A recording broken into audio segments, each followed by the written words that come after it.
Hello नमस्कार दोस्तों, मैं अंकित कुमार। स्वागत है आपका संघर्ष नगर में। तो दोस्तों देखते हैं आज का मोटी कोट्स क्या है।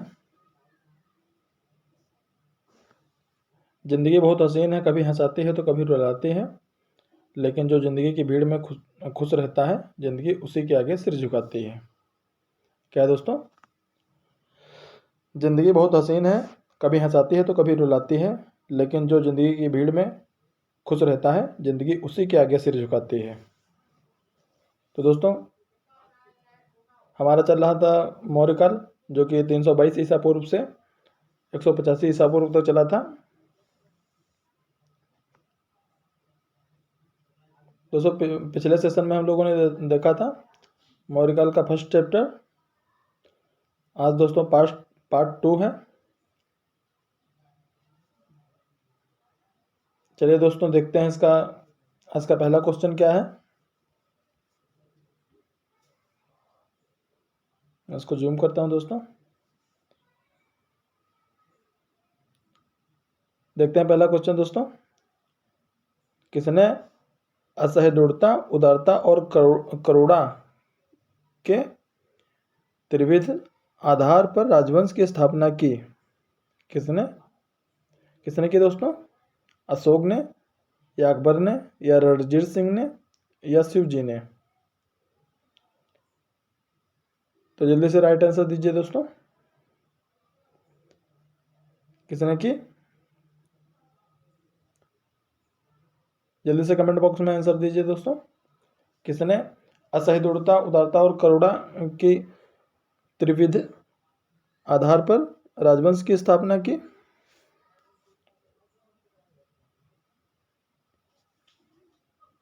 जल्दी से राइट आंसर दीजिए दोस्तों।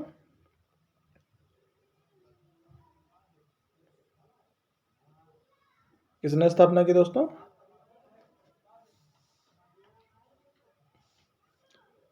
तो दोस्तों राइट आंसर क्या रहेगा? राइट आंसर रहेगा ऑप्शन ए अशोक।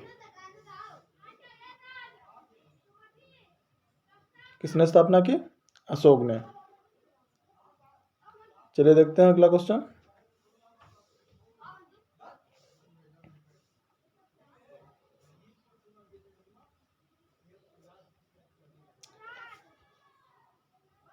निम्नलिखित किस शहर में अशोक के शिलालेख नहीं है?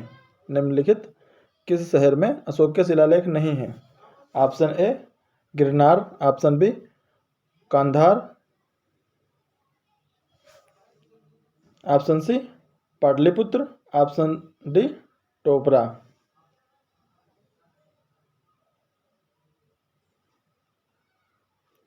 ये दोस्तों कहाँ है? यहाँ पे गा होगा, गांधार है, कांधार नहीं है।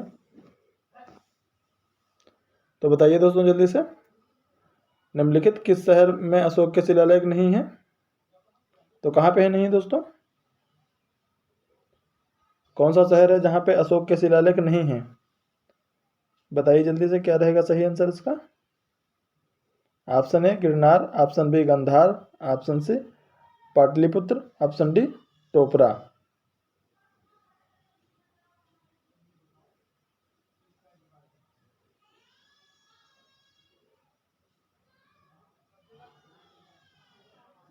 चलिए राइट आंसर दीजिए दोस्तों। जल्दी से बताइए राइट आंसर क्या रहेगा इसका। निम्नलिखित किस शहर में अशोक के शिलालेख नहीं है? तो कहाँ पे नहीं है अशोक के शिलालेख दोस्तों? Option C Pataliputra. निम्नलिखित किस शहर में अशोक के शिलालेख नहीं है? पाटलिपुत्र में। चलिए देखते हैं अगला क्वेश्चन दोस्तों।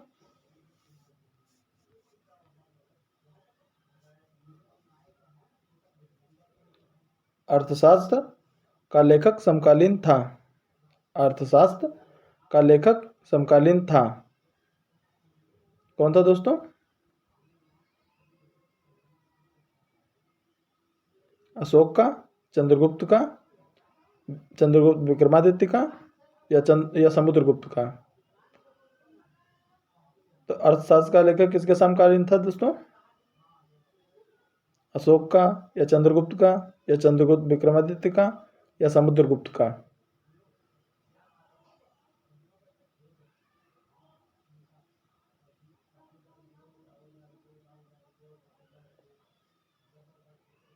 चलिए जल्दी से कमेंट बॉक्स में राइट आंसर दीजिए दोस्तों।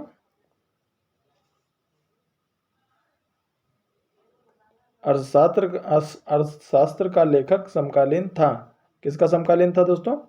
अशोक का, या चंद्रगुप्त का, या चंद्रगुप्त विक्रमादित्य का, या समुद्रगुप्त का?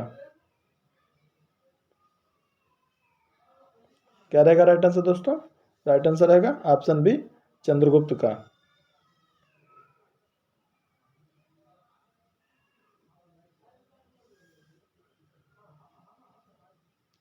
चलिए देखते हैं अगला क्वेश्चन दोस्तों।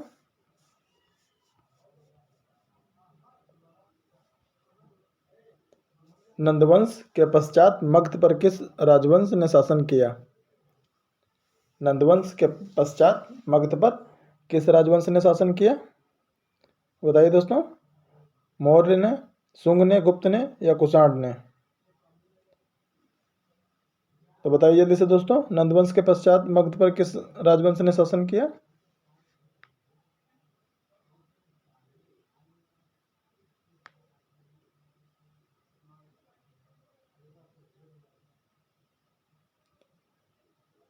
नंदवंश के पश्चात मगध पर किस शासक राजवंश ने शासन किया? मौर्य राजवंश ने, शुंग राजवंश ने, या गुप्त राजवंश ने, या कुषाण राजवंश ने? जल्दी से आंसर बताइए दोस्तों। तो किसने किया दोस्तों? ऑप्शन ए, मौर्य ने। नंदवंश के पश्चात मगध पर मौर्य राजवंश ने शासन किया।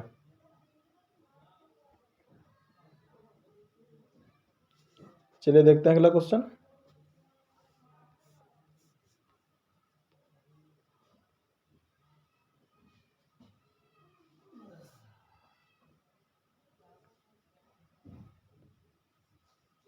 मौर्य काल में शिक्षा का सर्वाधिक प्रसिद्ध केंद्र था। बताइए दोस्तों, मौर्य काल में शिक्षा का सर्वाधिक प्रसिद्ध केंद्र कौन सा था? वैशाली, नालंदा, तक्षशिला, या उज्जैन? राइट आंसर दीजिए दोस्तों। मैं इसको जूम आउट करता हूं।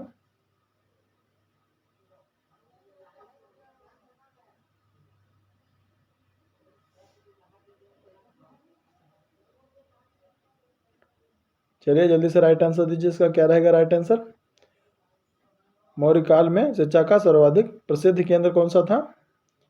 वैशाली था, या नालंदा था, या तक्षशिला था, या उज्जैन था? तो कौन सा था मौर्य काल का प्रसिद्ध शिक्षा केंद्र?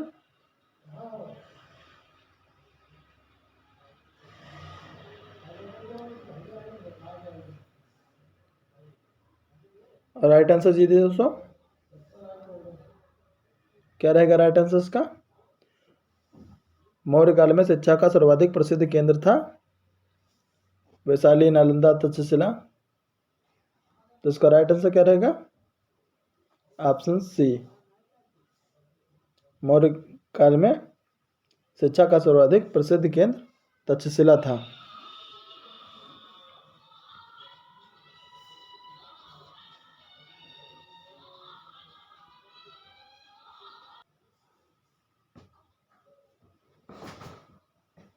चलिए देखते हैं अगला क्वेश्चन दोस्तों।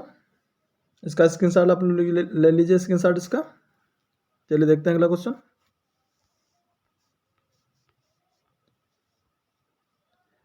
मेगास्थनीज की पुस्तक का क्या नाम है? मेगास्थनीज की पुस्तक का नाम क्या है, या क्या नाम है? अर्थशास्त्र, या ऋग्वेद, पुराण, इंडिका?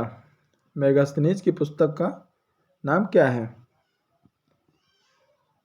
बताइए दोस्तों, मेगास्थनीज की पुस्तक का नाम क्या है? अर्थशास्त्र है, या ऋग्वेद है, या पुराण है, या इंडिका है? चलिए जल्दी से राइट आंसर दीजिए दोस्तों।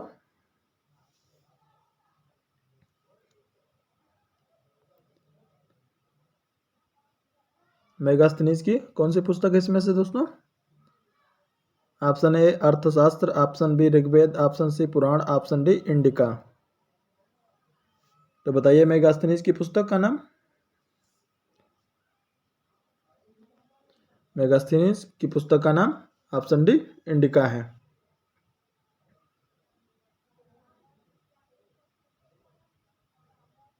मेगास्थनीज की पुस्तक का नाम इंडिका है।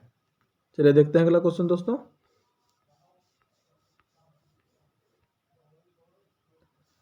जिसके ग्रंथ में चंद्रगुप्त मौर्य का विशिष्ट रूप से वर्णन हुआ है, वह कौन सा ग्रंथ है दोस्तों? जिसके ग्रंथ में चंद्रगुप्त मौर्य का विशिष्ट रूप से वर्णन हुआ है वह है भास, शूद्रक, विशाखदत्त या अश्वघोष। बताइए दोस्तों, कौन सा वो ग्रंथ है जिसमें चंद्रगुप्त मौर्य का विशिष्ट रूप से वर्णन हुआ है? Option A Bhasa, option B Shudraka, option C Vishakhadatta, option D अश्वघोष। चलिए राइट आंसर दीजिए दोस्तों, क्या रहेगा राइट आंसर इसका?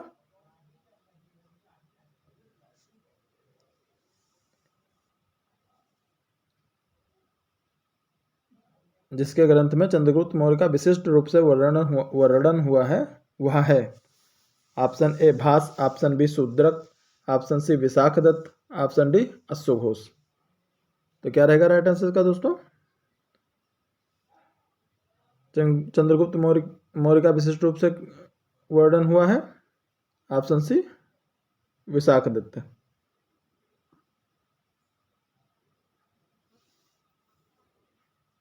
चंद्रगुप्त मौर्य का विशिष्ट रूप से वर्णन विशाखदत्त में हुआ है दोस्तों। चलिए देखते हैं अगला क्वेश्चन।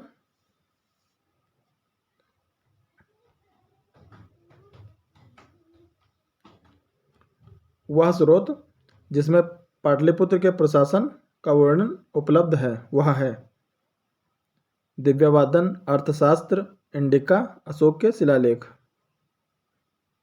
वह स्रोत जिसमें पाटलिपुत्र के प्रशासन का वर्णन उपलब्ध है वह है कौन सा है दोस्तों? दिव्यवादन, अर्थशास्त्र, इंडिका, अशोक के शिलालेख। बताइए दोस्तों, कौन सा वह स्रोत है जिसमें पाटलिपुत्र के प्रशासन का वर्णन उपलब्ध है? जल्दी से राइट आंसर दीजिए दोस्तों।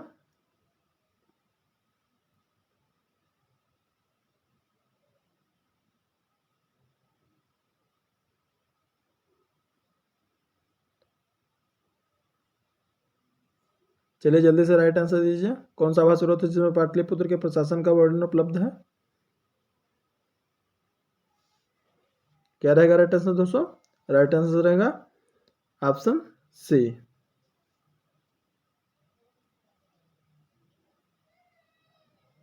इंडिका। वह स्रोत जिसमें पाटलिपुत्र के प्रशासन का वर्णन उपलब्ध है वह है इंडिका। चलिए देखते हैं अगला क्वेश्चन दोस्तों। अशोक के शिलालेखों में प्रयुक्त भाषा है, अशोक के शिलालेखों में कौन से प्रयुक्त भाषा है? Option A Sanskrit, option B Prakrit, option C Pali, option D Hindi. तो जल्दी से बताइए दोस्तों, अशोक के शिलालेखों में कौन सी भाषा प्रयुक्त की गई है? Option A Sanskrit, option B Prakrit, option C Pali, option D Hindi. Ashok के शिलालेखों में कौन सी भाषा प्रयुक्त की गई है?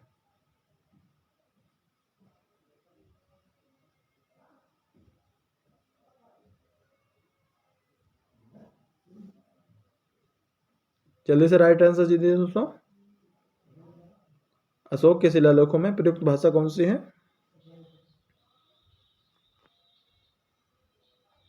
ऑप्शन बी प्राकृत। अशोक के शिलालेखों में प्रयुक्त भाषा है प्राकृत। चलिए देखते हैं अगला क्वेश्चन दोस्तों।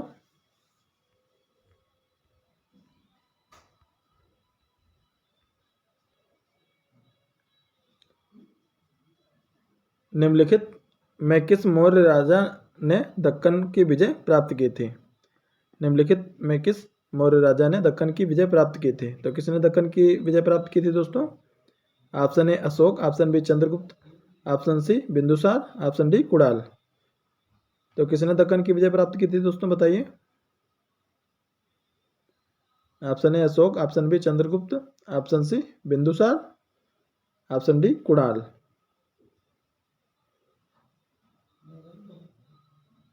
जल्दी से राइट आंसर दीजिए दोस्तों, क्या रहेगा राइट आंसर इसका? मौर्य राजा ने दक्कन की विजय प्राप्त की थी? कौन था दोस्तों? ऑप्शन बी चंद्रगुप्त ने। निम्नलिखित में किस मौर्य राजा ने दक्कन की विजय प्राप्त की थी दोस्तों? ऑप्शन बी चंद्रगुप्त ने। चंद्रगुप्त ने दक्कन की विजय प्राप्त की थी। चलिए देखते हैं अगला क्वेश्चन दोस्तों। मेगास्थनीज ने भारतीय समाज को कितने श्रेणियों में विभाजित किया था? मेगास्थनीज ने भारतीय समाज को कितने श्रेणियों में विभाजित किया था दोस्तों? Option A 4, option B 5, option C 6, option D 7। तो भारतीय समाज को कितने श्रेणियों में विभाजित किया था मेगास्थनीज ने दोस्तों? जल्दी से राइट आंसर दीजिए। मेगास्थनीज ने भारतीय समाज को कितने श्रेणियों में विभाजित किया था? 4, 5, 6, 7। राइट आंसर क्या रहेगा दोस्तों इसका? जल्दी से राइट आंसर दीजिए दोस्तों।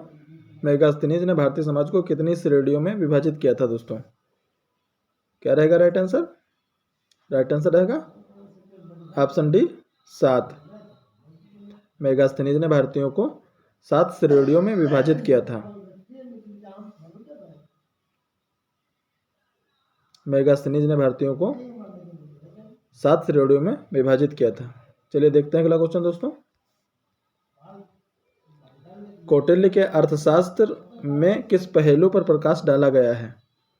कौटिल्य के अर्थशास्त्र में किस पहलू पर प्रकाश डाला गया है दोस्तों? आर्थिक जीवन, राजनीतिक नीतियां, धार्मिक जीवन, सामाजिक जीवन। तो बताइए दोस्तों, कौटिल्य के अर्थशास्त्र में किस पहलू पर प्रकाश डाला गया है? ऑप्शन ए आर्थिक जीवन, ऑप्शन बी राजनीतिक नीतियां, ऑप्शन सी धार्मिक जीवन, ऑप्शन डी सामाजिक जीवन। तो दोस्तों बताइए क्या रहेगा राइट आंसर इसका दोस्तों? कौटिल्य के अर्थशास्त्र में किस पहलू पर प्रकाश डाला गया है? आर्थिक जीवन पर, राजनीतिक नीतियों पर, या धार्मिक जीवन पर, या सामाजिक जीवन पर?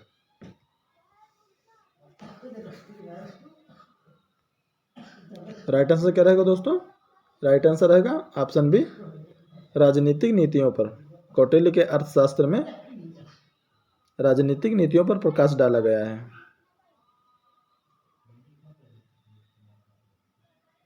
कौटिल्य के अर्थशास्त्र में राजनीतिक नीतियों पर प्रकाश डाला गया है। चलिए देखते हैं अगला क्वेश्चन दोस्तों।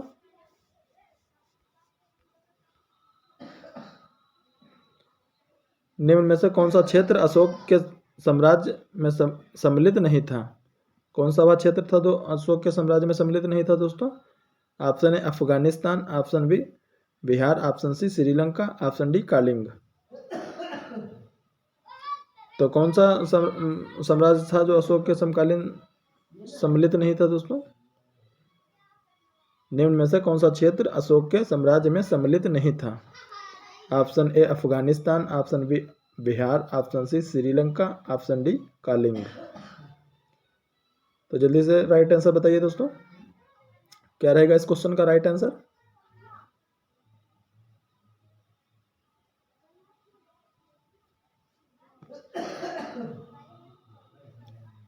राइट आंसर दीजिए जल्दी से दोस्तों। निम्न में से कौन सा क्षेत्र अशोक के साम्राज्य के सम्मिलित नहीं था, साम्राज्य में सम्मिलित नहीं था? अफगानिस्तान, बिहार, श्रीलंका, कालिंग। तो राइट आंसर क्या रहेगा दोस्तों? राइट आंसर रहेगा ऑप्शन सी श्रीलंका। यह अशोक के क्षेत्र में सम्मिलित नहीं था। बाकी अफगानिस्तान, बिहार, कालिंग, ये सब इसी के साम्राज्य में सम्मिलित थे, श्रीलंका को छोड़ के दोस्तों। चलिए देखते हैं अगला क्वेश्चन दोस्तों। पाटलिपुत्र को किस शासक ने सर्वप्रथम अपनी राजधानी बनाई? पाटलिपुत्र को किस शासक ने सर्वप्रथम अपनी राजधानी बनाई? चंद्रगुप्त मौर्य ने, अशोक महान ने, चंद्रगुप्त विक्रमादित्य ने, या कनिष्क ने? तो राइट आंसर दीजिए दोस्तों। मैं इसको जूम आउट करता हूँ। क्या रहेगा राइट आंसर इसका? पाटलिपुत्र को किस शासक ने सर्वप्रथम अपनी राजधानी बनाई थी? चंद्रगुप्त मौर्य ने, अशोक महान ने, चंद्रगुप्त विक्रमादित्य ने, या कनिष्क ने? तो किसने बनाई थी पाटलिपुत्र को अपनी सर्वप्रथम राजधानी? राइट आंसर दीजिए दोस्तों। तो किसने बनाई थी पाटलिपुत्र को अपनी सर्वप्रथम राजधानी? ऑप्शन ए चंद्रगुप्त मौर्य ने पाटलिपुत्र को सर्वप्रथम अपनी राजधानी बनाई थी चंद्रगुप्त मौर्य ने। चलिए देखते हैं अगला क्वेश्चन दोस्तों।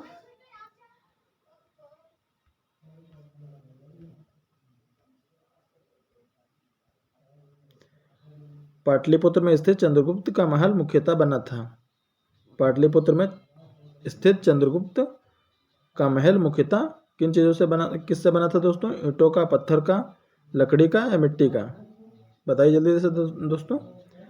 पाटलिपुत्र में स्थित चंद्रगुप्त का महल मुख्यतः बना था। ऑप्शन ए ईंटों का, ऑप्शन बी पत्थरों का, ऑप्शन सी लकड़ी का, ऑप्शन डी मिट्टी का। तो जल्दी से राइट आंसर दीजिए दोस्तों। पाटलिपुत्र में स्थित चंद्रगुप्त का महल मुख्यतः बना था ईंटों का, पत्थरों का, लकड़ी का या मिट्टी का? बताइए दोस्तों क्या रहेगा राइट आंसर इसका? राइट आंसर रहेगा ऑप्शन सी लकड़ी का। स्क्रीनशॉट ले लीजिए दोस्तों। पाटलिपुत्र में स्थित चंद्रगुप्त का महल मुख्यतः बना था लकड़ियों का। चलिए देखते हैं अगला क्वेश्चन दोस्तों। बराबर या जहानाबाद जिला की गुफाओं का उपयोग किसने आश्रय गृह के रूप में? बराबर या जहानाबाद जिला की गुफाओं का उपयोग किसके आश्रय गृह के रूप में है?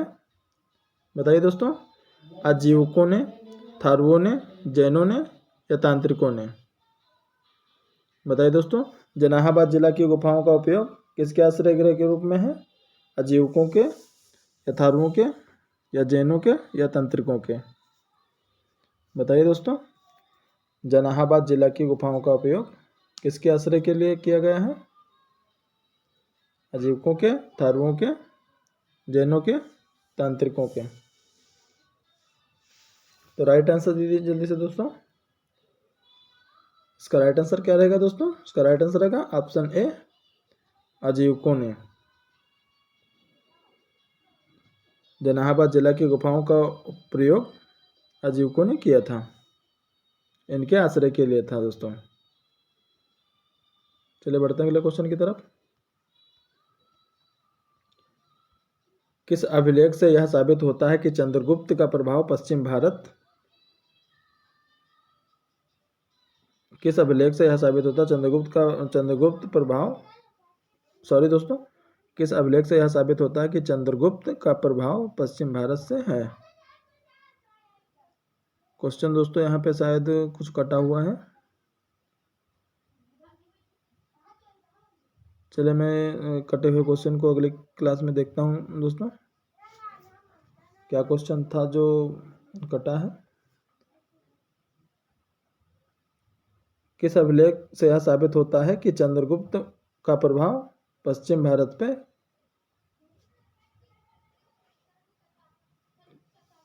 कहाँ पे था? यहाँ पे दोस्तों कुछ ऐसा ही होगा। बताइए दोस्तों। कालिंग अभिलेख, अशोक का गिरनार अभिलेख या रुद्रदामन का जूनागढ़ अभिलेख या अशोक का सोपरा अभिलेख? बताइए दोस्तों। चंद्रगुप्त का प्रभाव पश्चिम भारत पे कहाँ पे था दोस्तों? कालिंग अभिलेख पर, अशोक का गिरनार अभिलेख पर या रुद्रदामन का जूनागढ़ अभिलेख पर या अशोक का सोपारा अभिलेख पर? राइट आंसर दीजिए दोस्तों। राइट आंसर क्या रहेगा दोस्तों? राइट आंसर रहेगा ऑप्शन सी रुद्रदामन का जूनागढ़ अभिलेख। चंद्रगुप्त मौर्य का पश्चिम भारत में रुद्रदमन का जूनागढ़ अभिलेख पे था दोस्तों प्रभाव। देखते हैं अगला क्वेश्चन दोस्तों।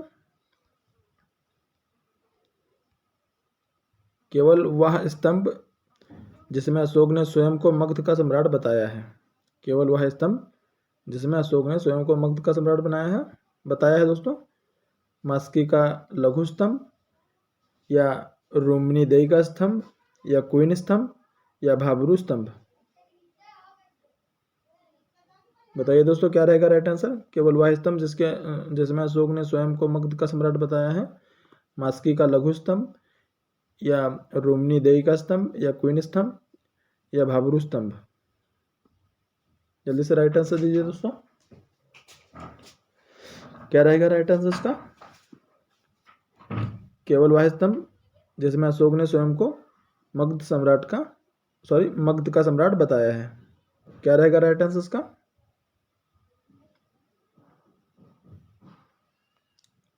जल्दी से राइट आंसर दीजिए दोस्तों। इसका राइट आंसर रहेगा दोस्तों ऑप्शन डी, भाबरू स्तंभ। केवल वह स्तंभ जिसमें अशोक ने स्वयं को मगध का सम्राट बताया है। कौन सा स्तंभ है दोस्तों? भाबरू स्तंभ। चलिए देखते हैं अगला क्वेश्चन दोस्तों।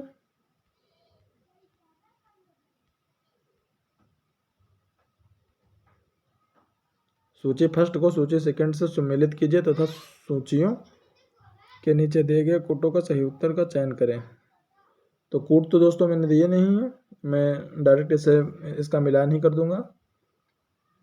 सूची फर्स्ट का सूची सेकंड से चंद्रगुप्त का किससे संबंध है, बिंदुसार का किससे संबंध है, अशोक का किससे संबंध है और चाणक्य का किससे संबंध है। तो सूची सेकंड में क्या क्या है दोस्तों?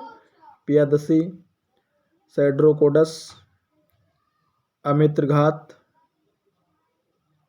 और विष्णुगुप्त। तो चलिए दोस्तों मिलान कीजिए।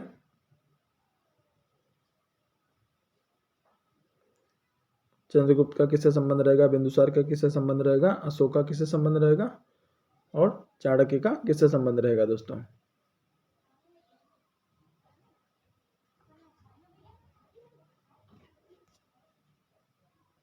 चलिए मिलान करते हैं दोस्तों। चंद्रगुप्त का संबंध सैड्रोकोडस से होगा दोस्तों। और बिंदुसार का किससे संबंध होगा दोस्तों? बताइए जल्दी से दोस्तों। बिंदुसार का किससे संबंध है? बिंदुसार का संबंध है अमित्रघात से। चलिए अशोक का दोस्तों बताइए। अशोक का किससे संबंध है दोस्तों? अशोक का संबंध है पियादसी से। और चाणक्य का विष्णुगुप्त से।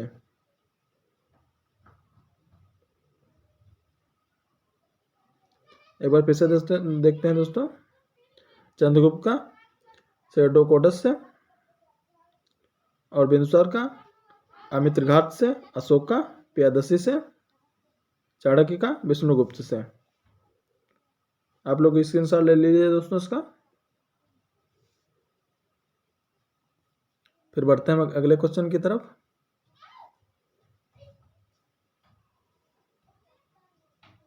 देखते हैं अगला क्वेश्चन क्या रहेगा दोस्तों।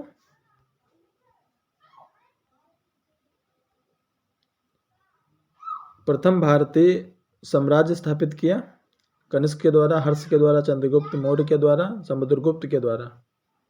तो बताइए दोस्तों प्रथम भारतीय साम्राज्य स्थापित किया गया किसके द्वारा किया गया? प्रथम भारतीय साम्राज्य स्थापित किया गया किसके द्वारा किया गया? कनिष्क के द्वारा, हर्ष के द्वारा, चंद्रगुप्त मौर्य के द्वारा या समुद्रगुप्त के द्वारा। राइट आंसर दीजिए दोस्तों। क्या रहेगा राइट आंसर इसका?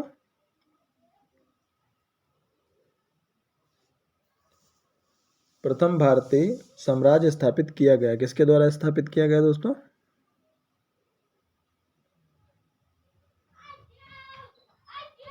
जल्दी से कमेंट बॉक्स में आंसर दीजिए दोस्तों।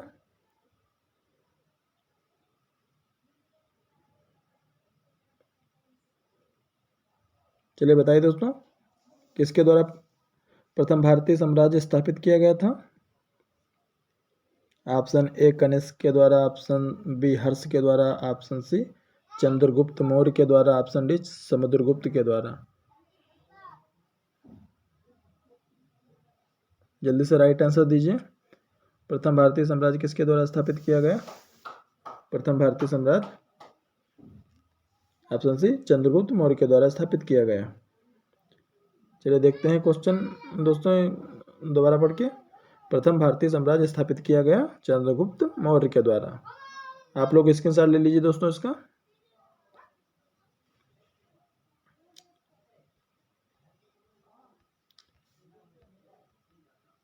तो दोस्तों ये आज का लास्ट क्वेश्चन था दोस्तों।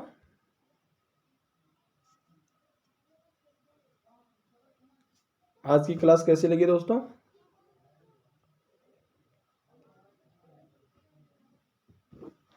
कलम जुड़ते हैं दोस्तों अपने अगले सेशन से, पार्ट 3 मौर्यकाल से। तो दोस्तों आज की क्लास कैसी लगी? अगर जो आपको क्लास अच्छी लगी है दोस्तों, तो कृपया कर चैनल को लाइक, शेयर एंड सब्सक्राइब करें। जुड़ते हैं दोस्तों अगले क्लास में। तब तक के लिए जय हिंद, जय भारत।